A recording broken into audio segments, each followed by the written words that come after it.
There's always going to be someone faster, stronger, or more experienced, but nobody ever has to be more sneaky.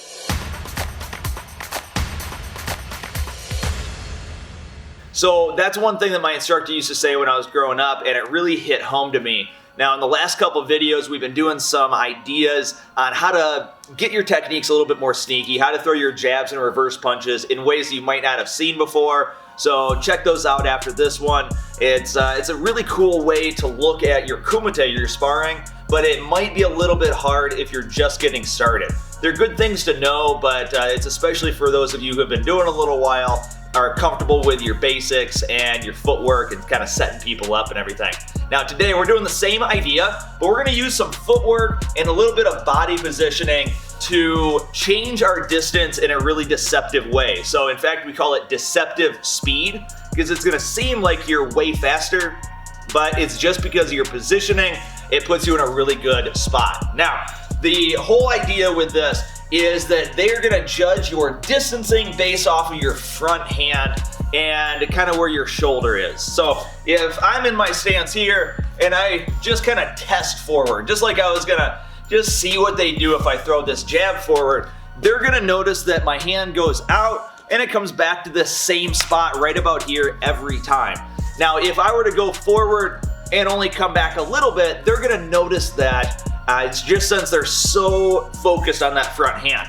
Now, if I go forward and back a little bit and they pick up on that, they're gonna raise up those red flags. They're gonna back away or throw whatever they were planning on throwing.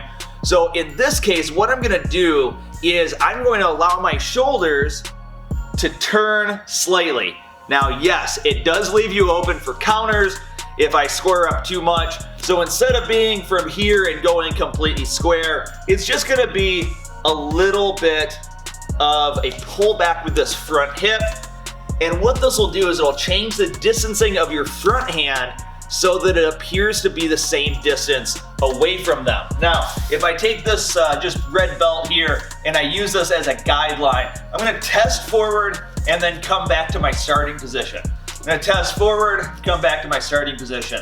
Now, after I get them comfortable with it and they realize, oh, this is weird, but it's just what they do, they don't have any sort of worries about it anymore. I'm going to test, and I'm only gonna come back part of the way. Now, if I left my hand out here, it would be way further forward than where I started. But what I'm gonna do is as I come back, I'm gonna let my body sink back just slightly. Now, this puts it in their visual. They saw me move forward and back and forward and back, and I wound up in the same spot every time. This jab, little test fake, kind of tells them I'm too far away to hit them unless I really overcommitted. So what winds up happening when I go 1 and 2 is that they have this false sense of security that I'm too far away to hit them. Now, since I'm in this position, I can really explode this jab forward and cover a lot more distance. So it puts me in a great position. Again, yes, you are leaving yourself open, but it gives you a lot of options. So personally, a couple of things I like to do. After I test and I come back, I like to step off to the side and throw a jab. So if you're watching from this side, I kind of test at you, test at you, test at you. And right there, I'm in this position, which is hard to pick up on even if you're looking for it. If you just watch my hips, I'll do it a couple more times. Test, test, test. And you'll notice that my hips are just slightly forward, which means that this shoulder gets pulled back. So this is a really cool, fine detailed tip that can help you gain that distance advantage. And then when I throw this jab, since my shoulder's a little bit square, I can punch off from this angle and catch you with that. So if you want a video on the angles and stuff, let me know. I'm happy to do that. I have a ton of them. I love finding those angles in Kumite. Now, another thing that I'll do with this setup is that after I go here and come back, they don't realize that this front foot is closer, and it is a perfect position to just lift it up and throw your side kick.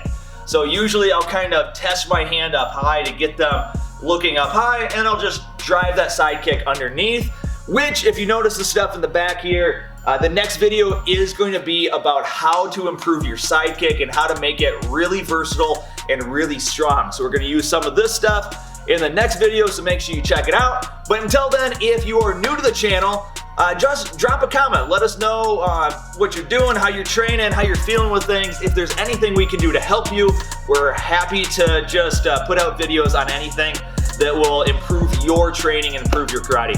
All right, thank you guys so much. Have an awesome day. Have a great time training. See you in the next video. Peace.